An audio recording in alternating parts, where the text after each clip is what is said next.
सत श्री अकाल जी, मैं मुस्कान शर्मा तुहाडा सारिਆਂ ਦਾ बहुत-बहुत स्वागत करदी हां जी स्टडी वर्ल्ड वालों। रोज़ की तरह अज मैं फिर हाजिर हाँ जी यह लाइव सैशन लैके ते अज असी यूके डिपेंडेंट वीज़ा बारे गल करांगे। जेकर तुहाडी भी क्वेरीज हैगियां ने यूके डिपेंडेंट वीज़ास नूं लैके सो तुसी इस लाइव सैशन नूं एंड तक जरूर वेखो। अज साडे नाल मौजूद ने स्टडी वर्ल्ड तो ma'am Anjana Thakur. Hello ma'am. Hello Muskan ma'am, सब तो पहला मैं तुहानूं यही पूछना चाहूँगी कि डिपेंडेंट वीज़ा हुंदा की है? जी फस्ट ऑफ ऑल सत श्री अकाल सारे स्टूडेंट्स नूं एंड गुड इवनिंग। जिन्ने भी स्टूडेंट इस टाइम देख रहे हैं यूके नूं लैके बहुत तरह के question student they day by day सुनने नूं मिलते हैं। जदों भी असी कोई वीडियो या लाइव सैशन लैके आने उहदे पिछे एक मकसद होंदा है कि तुहाडे वल्लों ही कुछ क्वेश्चंस होंदे जिहड़े साडे तो पुछे गए होंदे ने ते अपनी कोशिश होंदी है भी लाइव आके या वीडियो राही उहदा आंसर देने की कोशिश करिए। सो डिपेंडेंट वीज़ा की होंदा है, स्पाउस वीज़ा की हैगा है, इन्हां दे विच डिफरेंस की है, इक्को ही चीज़ है या किवें अप्लाई कर सकते हैं तो कौन अप्लाई कर सकते हैं? उस स्टूडेंट्स जिन्हां दी भी सिमिलर प्रोफाइल्स है, जिन्हां दे ऑलरेडी हस्बैंड या वाइफ जिन्हां दे स्पाउस जा चुके हैं, तुसी वेट कर रहे हो, तुसी अप्लाई करवाना चाहते हो, तुहाडी कोई भी क्वेरी है डिपेंडेंट वीज़ा नूं लैके इस शो नूं तुसी एंड तक देखो। एक एक क्वेश्चन का जवाब तुहानूं डॉक्यूमेंट्स तो लैके वर्क राइट्स तो लैके किन्ने आवर्स का वर्क तुहानूं मिलेगा तो वो सारियां चीज़ां असीं डिस्कस करांगे इस वीडियो दे राही।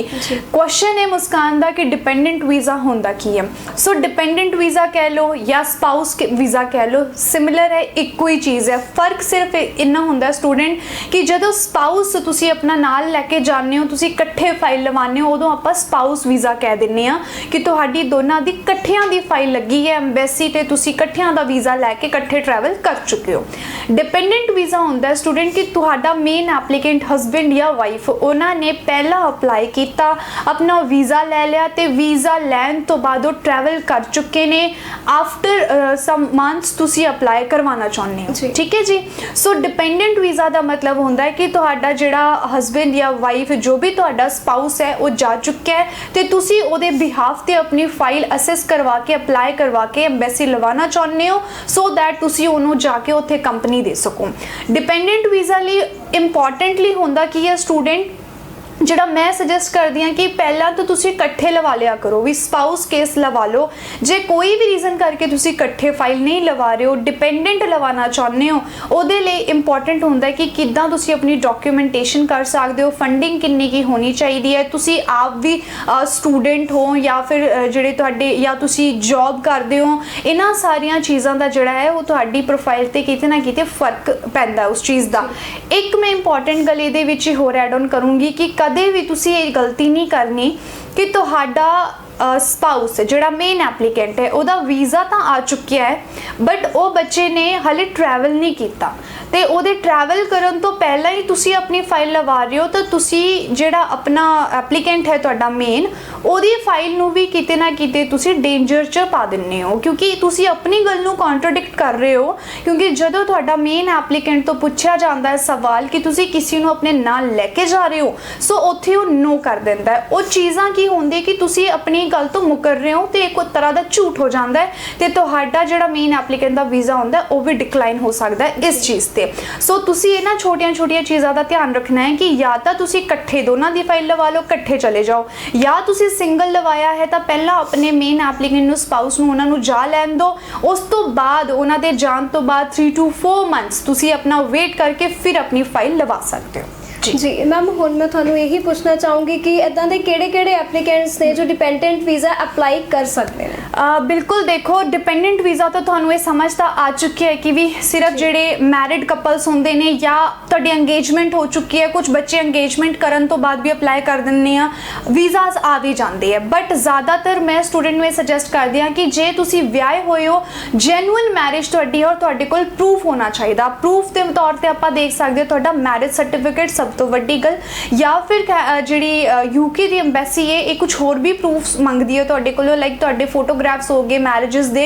या फिर तुहाडा मैरिज कार्ड हो गया, ऐदां दे कुछ जिहड़े प्रूफ होंदे ने वो तुसीं दिखा सकदे हो तो वीज़ा लैण दे विच तुहानूं ईजी हुंदा है। सो होर किदां दी प्रोफाइल होंदी है जिन्हां दे बेबी नाल हैगा है, ठीक है, जे तुहाडे नाल बच्चा नाल जाना चाहता है तुहाडा 5 या 6 सालां दा है, उस तो ज़्यादा ना होवे, जे 6 की सालां दा है तो वो बच्चा तुसीं अपने नाल भी उहनूं ਨੂੰ ਲੈ ਕੇ ਜਾ ਸਕਦੇ ਹੋ। ਸੋ ਇਹਦੇ ਨਾਲ ਹੁੰਦਾ ਕੀ ਹੈ ਕਿ ਤੁਹਾਨੂੰ ਸਿਰਫ ਔਰ ਸਿਰਫ ਡਾਕੂਮੈਂਟੇਸ਼ਨ ਤੇ ਧਿਆਨ ਕਰਨਾ ਪੈਂਦਾ ਹੈ ਕਿ ਜੇ ਤਾਂ ਤੁਸੀਂ ਮੈਰਿਡ ਹੋ ਤਾਂ ਮੈਰਿਜ ਸਰਟੀਫਿਕੇਟ ਲੱਗੇਗਾ, ਜੇ ਬੇਬੀ ਤੁਹਾਡਾ ਨਾਲ ਹੈ, ਬੱਚਾ ਤੁਹਾਡਾ ਨਾਲ ਹੈਗਾ ਹੈ ਤਾਂ ਉਹਦਾ ਬਰਥ ਸਰਟੀਫਿਕੇਟ ਦੇ ਜ਼ਰੀਏ ਤੁਸੀਂ ਉਹਦੀ ਜਿਹੜੀ ਹੈਗੀ ਹੈ ਉਹ ਲੀਗਲਾਈਜੇਸ਼ਨ ਆਪਾਂ ਉਹਦੇ ਤੇ ਕਰ ਸਕਦੇ ਕਲੇਮ ਕਿ ਹਾਂਜੀ ਬੇਬੀ ਤੁਹਾਡਾ ਹੈ ਤੇ ਤੁਸੀਂ ਇਹਨੂੰ ਨਾਲ ਲੈ ਕੇ ਜਾਣਾ ਚਾਹੁੰਦੇ ਹੋ। ਸੋ ਡਾਕੂਮੈਂਟੇਸ਼ਨ ਦੇ ਤੌਰ ਤੇ ਤੁਸੀਂ ਇਹਨਾਂ ਚੀਜ਼ਾਂ ਨੂੰ ਦੇਖ ਸਕਦੇ ਹੋ। ਸਿਰਫ ਆਪਣੇ ਤੁਸੀਂ ਜਿਹੜੇ ਪੇਰੈਂਟਸ ਹੁੰਦੇ ਆਪਣੇ ਮਾਂ-ਬਾਪ ਨੂੰ ਤੁਸੀਂ ਇਸ ਵੀਜ਼ਾ ਤੇ ਨਹੀਂ ਲੈ ਕੇ ਜਾ ਸਕਦੇ। ਔਰ ਇੱਕ ਹੋਰ ਇੰਪੋਰਟੈਂਟ ਗੱਲ ਸਟੂਡੈਂਟ, ਜੇ ਤਾਂ ਤੁਸੀਂ 1 ਸਾਲ ਦੇ ਮਾਸਟਰਸ ਲਈ ਜਾ ਰਹੇ ਹੋ ਜਾਂ 2 ਇਅਰਸ ਦੇ ਮਾਸਟਰਸ ਪ੍ਰੋਗਰਾਮ ਲਈ ਜਾ ਰਹੇ ਹੋ ਤਾਂ ਹੀ ਤੁਸੀਂ ਆਪਣੇ ਸਪਾਊਸ ਨੂੰ ਨਾਲ ਲੈ ਕੇ ਜਾ ਸਕਦੇ ਹੋ, ਤਾਂ ਹੀ ਤੁਸੀਂ ਡਿਪੈਂਡੈਂਟ ਅਪਲਾਈ ਕਰ ਸਕਦੇ ਹੋ ਉਹ ਤੋਂ ਜਾਣ ਤੋਂ ਬਾਅਦ। ਜੇ ਤੁਹਾਡਾ ਕੁਝ ਸਟੂਡੈਂਟਸ ਦਾ ਜਿਹੜਾ ਮੇਨ ਕੋਰਸ ਹੁੰਦਾ ਹੈ ਸਮਟਾਈਮ ਪ੍ਰੀ ਮਾਸਟਰਸ ਤੇ ਬੱਚਾ ਚਲਾ ਜਾਂਦਾ ਹੈ, ਪ੍ਰੀ ਮਾਸਟਰਸ ਉਹਦਾ 6 to 9 ਮੰਥਸ ਜਾਂ 6 to 8 ਮੰਥਸ ਦੀ ਹੁੰਦੀ ਹੈ। ਸੋ 9 ਸਾਲਾਂ ਤੋਂ ਜ਼ਿਆਦਾ ਕੋਰਸ ਪ੍ਰੋਗਰਾਮ ਦੇ ਵਿੱਚ ਜੇ ਤੁਸੀਂ ਜਾ ਰਹੇ ਹੋ ਤਾਂ ਹੀ ਤੁਸੀਂ ਆਪਣੇ ਡਿਪੈਂਡੈਂਟ ਜਾਂ ਸਪਾਊਸ ਨੂੰ ਅਪਲਾਈ ਕਰਵਾ ਸਕਦੇ ਹੋ। ਜੇ ਤੁਸੀਂ 9 ਮਹੀਨਿਆਂ ਤੋਂ ਕਮ ਵਾਲੇ ਕੋਰਸ ਪ੍ਰੋਗਰਾਮ ਦੇ ਵਿੱਚ ਜਾ ਰਹੇ ਹੋ, 9 ਮੰਥਸ ਤੋਂ ਕਮ ਵਾਲੇ ਪ੍ਰੋਗਰਾਮ 'ਚ ਜਾ ਰਹੇ ਹੋ ਤਾਂ ਤੁਸੀਂ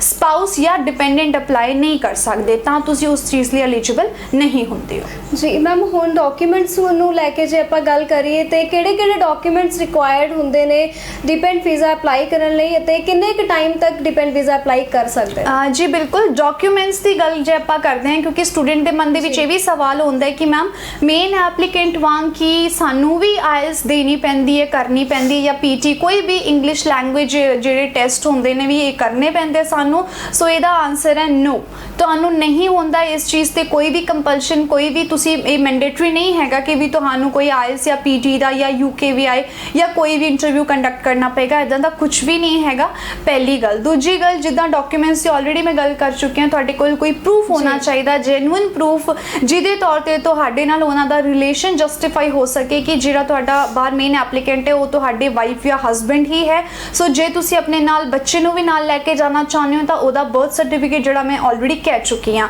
ਜਾਂ ਫਿਰ ਜੇ ਤੁਸੀਂ ਇੱਥੇ ਜੌਬ ਕਰਦੇ ਹੋ, ਇੱਥੇ ਕੰਮ ਕਰਦੇ ਹੋ ਤਾਂ ਤੁਹਾਡੇ ਕੋਲ ਆਪਣੇ ਅਪਾਇੰਟਮੈਂਟ ਲੈਟਰ, ਆਪਣੇ ਜਿਹੜੇ ਤੁਹਾਡੇ ਜੁਆਇਨਿੰਗ ਲੈਟਰਸ ਹੁੰਦੇ ਨੇ ਉਹਨਾਂ ਦਾ ਐਕਸਪੀਰੀਅੰਸ ਲੈਟਰ ਹੈ ਜਾਂ ਕੋਈ ਵੀ ਜੋ ਤੁਹਾਡੀ ਇੱਥੇ ਜੌਬ ਜਿਹੜੀ ਹੈਗੀ ਹੈ ਉਹਨੂੰ ਪ੍ਰੂਫ ਕਰ ਸਕੇ ਉੱਦਾਂ ਦੇ ਡਾਕੂਮੈਂਟਸ, ਔਰ ਤੁਹਾਡੇ ਅਕਾਊਂਟ ਦੇ ਵਿੱਚ ਤੁਹਾਡੀ ਸੈਲਰੀ ਹੋਣੀ ਚਾਹੀਦੀ ਹੈ। ਇਹਦੇ ਨਾਲ ਇੰਪੋਰਟੈਂਟ ਹੁੰਦਾ ਫੰਡਿੰਗ ਦਾ। ਸੋ ਇੱਥੇ ਡਿਫਰੈਂਸ ਹੈਗਾ inner London and outer London ਦਾ। ਜੇ ਤਾਂ ਆਊਟਰ ਲੰਡਨ ਦੇ ਵਿੱਚ ਤੁਹਾਡਾ ਸਪਾਊਸ ਗਿਆ ਹੋਇਆ ਹੈ ਤਾਂ ਤੁਸੀਂ 600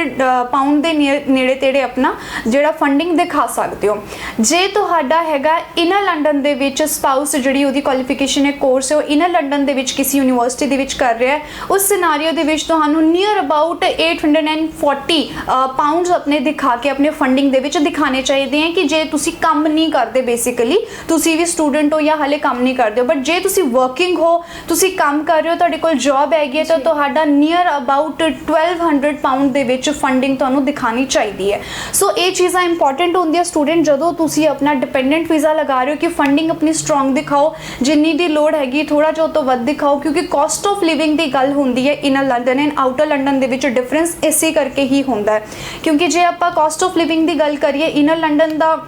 ਅਪਰੋਕਸ 11385 GBP ਹੈਗਾ ਤੇ ਆਊਟਰ ਲੰਡਨ ਦਾ 9137 ਜਾਂ 9135 ਸਮਥਿੰਗ ਪਾਉਂਡ ਆਪਣਾ ਆਊਟਰ ਲੰਡਨ ਦਾ ਹੈ। ਸੋ ਜ਼ਿਆਦਾ ਡਿਫਰੈਂਸ ਨਹੀਂ ਆਉਂਦਾ, 1.5-2 ਲੱਖ ਦੇ ਵਿੱਚ ਫਲਕਚੁਏਸ਼ਨ ਦੇ ਅਕੋਰਡਿੰਗ ਇਹ ਥੋੜਾ ਡਿਫਰੈਂਸ਼ੀਏਟ ਕਰਦਾ ਹੈ। ਸੋ ਇਸ ਕਰਕੇ ਇਨਰ ਲੰਡਨ ਜਾ ਰਹੇ ਹੋ ਤਾਂ 800 ਪਾਉਂਡ ਸਮਥਿੰਗ ਤੁਹਾਡਾ ਹੋਵੇ ਫੰਡਿੰਗ, ਜੇ ਜਾ ਰਹੇ ਹੋ ਆਊਟਰ ਲੰਡਨ ਤਾਂ 600 ਨੀਅਰ ਅਬਾਊਟ ਤੁਹਾਡਾ ਹੋਵੇ ਆਪਣੇ ਕੋਲ ਫੰਡਿੰਗ। ਸੋ ਜੇ ਤੁਸੀਂ ਕੰਮ ਕਰਦੇ ਹੋ, ਵਰਕਿੰਗ ਹੈਗੇ ਹੋ ਤੇ ਤੁਹਾਡੇ ਕੋਲ ਰਾਉਂਡ ਅਬਾਊਟ ਆਪਣਾ ਚਾਹੀਦਾ 1200 ਪਾਉਂਡ ਸਮਥਿੰਗ ਤੁਹਾਡੇ ਕੋਲ ਫੰਡਿੰਗ ਦਿਖਾਉਣ ਲਈ ਹੋਣੀ ਚਾਹੀਦੀ ਹੈ। ਇਹਦੇ ਨਾਲ ਆਪਣਾ ਹੈਲਥ ਇੰਸ਼ੋਰੈਂਸ ਵੀ ਹੁੰਦਾ ਹੈ, ਪਰ ਈਅਰ ਡਿਪੈਂਡ ਕਰਦਾ ਹੈ, ਪਰ ਈਅਰ, ਕਿਉਂਕਿ ਜੇ ਸਟੂਡੈਂਟ ਤੁਸੀਂ ਇਸ ਟਾਈਮ ਇਸ ਸਿਨਾਰੀਓ ਦੇ ਵਿੱਚ ਟਰੈਵਲ ਕਰਨਾ ਚਾਹੁੰਦੇ ਹੋ 600 ਔਰ 637 ਨੀਅਰ ਅਬਾਊਟ ਤੁਹਾਡਾ ਜਿਹੜਾ ਹੋਏਗਾ ਹੈਲਥ ਇੰਸ਼ੋਰੈਂਸ ਹੋਏਗਾ। ਸੋ ਉਹ ਚੀਜ਼ ਨੂੰ ਵੀ ਧਿਆਨ ਦੇ ਅੰਦਰ ਰੱਖਦੇ ਹੋਏ ਤੁਸੀਂ ਅਪਲਾਈ ਕਰ ਸਕਦੇ ਹੋ। ਜੇ ਬੇਬੀ ਤੁਹਾਡਾ ਨਾਲ ਜਾ ਰਿਹਾ ਤਾਂ ਉਹਦੇ ਵੀ ਚਾਰजेस ਹੋਣਗੇ। ਸੋ ਜਦੋਂ ਇਸ ਤੋਂ ਬਾਅਦ ਆਪਾਂ ਗੱਲ ਕਰਦੇ ਹਾਂ ਡਾਕੂਮੈਂਟੇਸ਼ਨ ਤੋਂ ਇਲਾਵਾ ਕਿ ਤੁਸੀਂ ਸਟਰੋਂਗ ਕਿਵੇਂ ਆਪਣੀ ਪ੍ਰੋਫਾਈਲ ਬਣਾ ਸਕਦੇ ਹੋ, ਤਾਂ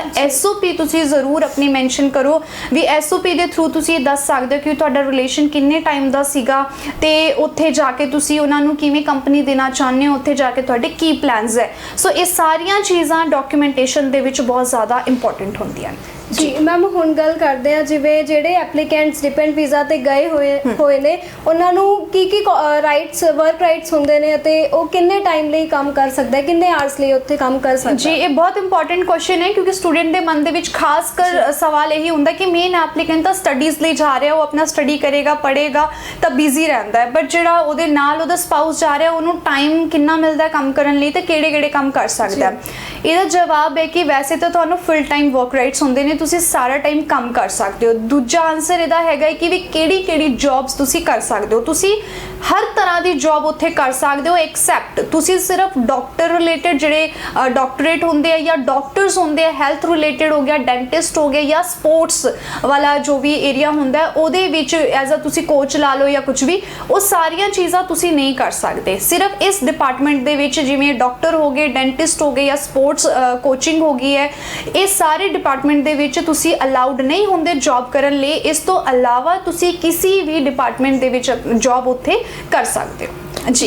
ਜਿੰਨੇ ਵੀ ਐਪਲੀਕੈਂਟਸ ਐਂਡ ਵਿਊਅਰਸ ਇਸ ਵੀਡੀਓ ਨੂੰ ਦੇਖ ਰਹੇ ਨੇ, ਉਮੀਦ ਕਰਦੇ ਆ ਤੁਹਾਨੂੰ ਤੁਹਾਡੇ ਸਵਾਲਾਂ ਦੇ ਜਵਾਬ ਮਿਲ ਚੁੱਕੇ ਹੋਣਗੇ। ਜੇਕਰ ਹੁਣ ਵੀ ਤੁਹਾਡੇ ਮਨ ਦੇ ਵਿੱਚ ਕੋਈ ਸਵਾਲ ਰਹਿੰਦਾ ਹੈ ਤੇ ਤੁਸੀਂ ਕਮੈਂਟ ਸੈਸ਼ਨ ਦੇ ਰਾਹੀਂ ਸਵਾਲ ਆਪਣਾ ਪੁੱਛ ਸਕਦੇ ਹੋ। ਵਧੇਰੀ ਜਾਣਕਾਰੀ ਲਈ ਤੁਸੀਂ ਹੇਠ ਦਿੱਤੇ ਗਏ ਨੰਬਰ ਤੇ ਸੰਪਰਕ ਵੀ ਕਰ ਸਕਦੇ ਹੋ ਅਤੇ ਫ੍ਰੀ ਆਫ ਕਾਸਟ ਕਾਉਂਸਲਿੰਗ ਲੈਣ ਲਈ ਤੁਸੀਂ ਸਟੱਡੀ ਵਰਲਡ ਨੂੰ ਜ਼ਰੂਰ ਵਿਜ਼ਿਟ ਕਰੋ। ਜਲਦੀ ਮੈਂ ਇੱਕ ਚੀਜ਼ ਔਰ ਐਡ ਕਰੂੰਗੀ ਇਹਦੇ ਵਿੱਚ, ਮੇਰੀ ਪਰਸਨਲ ਐਡਵਾਈਸ ਹੈ ਸਟੂਡੈਂਟਸ ਲਈ ਕਿ ਜਦੋਂ ਵੀ ਤੁਸੀਂ ਟਰੈਵਲ ਕਰਦੇ ਹੋ, ਮੰਨ ਲਓ ਸਟੂਡੈਂਟ ਦੇ ਮਨ ਦੇ ਵਿੱਚ ਇਹ ਵੀ ਸਵਾਲ ਹੁੰਦਾ ਕਿਉਂਕਿ ਯੂਕੇ ਦੇ ਵਿੱਚ ਕੀ ਹੁੰਦਾ ਕਿ ਜਦੋਂ ਵੀਜ਼ਾ ਆ ਜਾਂਦਾ ਤੁਸੀਂ ਟਰੈਵਲ ਕਰ ਲੈਂਦੇ ਹੋ। ਟਰੈਵਲ ਕਰਨ ਤੋਂ ਬਾਅਦ ਤੁਹਾਨੂੰ ਉੱਥੇ ਵੀ ਕੁਐਸਚਨ ਕੀਤੇ ਜਾਂਦੇ ਆ, ਜਿਹੜੇ ਆਫਿਸਰਸ ਤੁਹਾਨੂੰ ਉੱਥੇ ਰਿਸੀਵ ਕਰਦੇ ਨੇ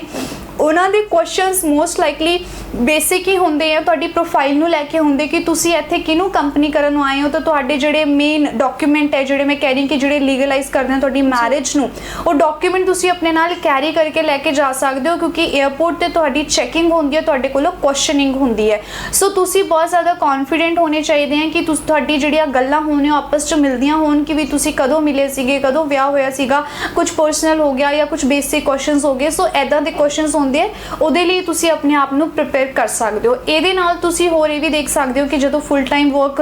ਰਾਈਟਸ ਤੁਹਾਨੂੰ ਮਿਲਦੇ ਨੇ ਤਾਂ ਉਹਦਾ ਬੈਨੀਫਿਟ ਤੁਸੀਂ ਡਾਇਰੈਕਟ ਆਪਣੇ ਮੇਨ ਐਪਲੀਕੈਂਟ ਨੂੰ ਦੇ ਸਕਦੇ ਹੋ ਕਿ ਉਹਦੀ ਜਿਹੜੀ ਫੀ ਹੁੰਦੀ ਹੈ ਉਹਨੂੰ ਭਰਨ ਦੇ ਵਿੱਚ ਤੁਸੀਂ ਉਹਨਾਂ ਨੂੰ ਬਹੁਤ ਵਧੀਆ ਤਰੀਕੇ ਨਾਲ ਹੈਲਪ ਕਰ ਸਕਦੇ ਹੋ। ਇਹ ਪਲੱਸ ਪੁਆਇੰਟ ਹੈ, ਇਹ ਬੈਨੀਫਿਟ ਹੈ ਕਿਉਂਕਿ ਮੇਨ ਐਪਲੀਕੈਂਟ ਤਾਂ ਉੱਥੇ ਅਰਨਿੰਗ ਕਰ ਹੀ ਰਿਹਾ ਆਪਣੀ ਡਿਊਰਿੰਗ ਆਪਣੀ ਸਟੱਡੀਜ਼, ਬਟ ਤੁਹਾਡੇ ਜਾਣ ਤੋਂ ਉੱਥੇ ਜਿਹੜੇ ਤੁਹਾਨੂੰ ਫੁੱਲ ਟਾਈਮ ਵਰਕ ਰਾਈਟਸ ਮਿਲ ਰਹੇ ਨੇ ਉਹ ਸਭ ਤੋਂ ਵੱਡਾ ਬੈਨੀਫਿਟ ਹੁੰਦਾ ਹੈ ਕਿ ਤੁਸੀਂ ਅਰਨਿੰਗ ਵਧੀਆ ਕਰ ਲੈਂਦੇ ਹੋ। ਜੀ ਵਧੇਰੀ ਜਾਣਕਾਰੀ ਲਈ ਤੁਸੀਂ ਸਟੱਡੀ ਵਰਲਡ ਨੂੰ ਜ਼ਰੂਰ ਵਿਜ਼ਿਟ ਕਰੋ ਤੇ ਅਸੀਂ ਜਲਦੀ ਹਾਜ਼ਰ ਹੋਵਾਂਗੇ ਇੱਦਾਂ ਦੀ ਨਵੀਂ ਵੀਡੀਓਜ਼ ਅਤੇ ਨਿਊ ਅਪਡੇਟਸ ਲੈ ਕੇ। ਉਦੋਂ ਤੱਕ ਜੁੜੇ ਰਹੋ ਸਾਡੇ ਇਸ ਚੈਨਲ ਨਾਲ ਤੇ ਇਸ ਚੈਨਲ ਨੂੰ ਤੁਸੀਂ ਸਬਸਕ੍ਰਾਈਬ ਕਰਨਾ ਨਾ ਭੁੱਲੋ। ਇਸ ਵੀਡੀਓ ਨੂੰ ਵੱਧ ਤੋਂ ਵੱਧ ਲਾਈਕ ਅਤੇ ਸ਼ੇਅਰ ਕਰੋ। ਸਤਿ ਸ਼੍ਰੀ ਅਕਾਲ। ਸਤਿ ਸ਼੍ਰੀ ਅਕਾਲ।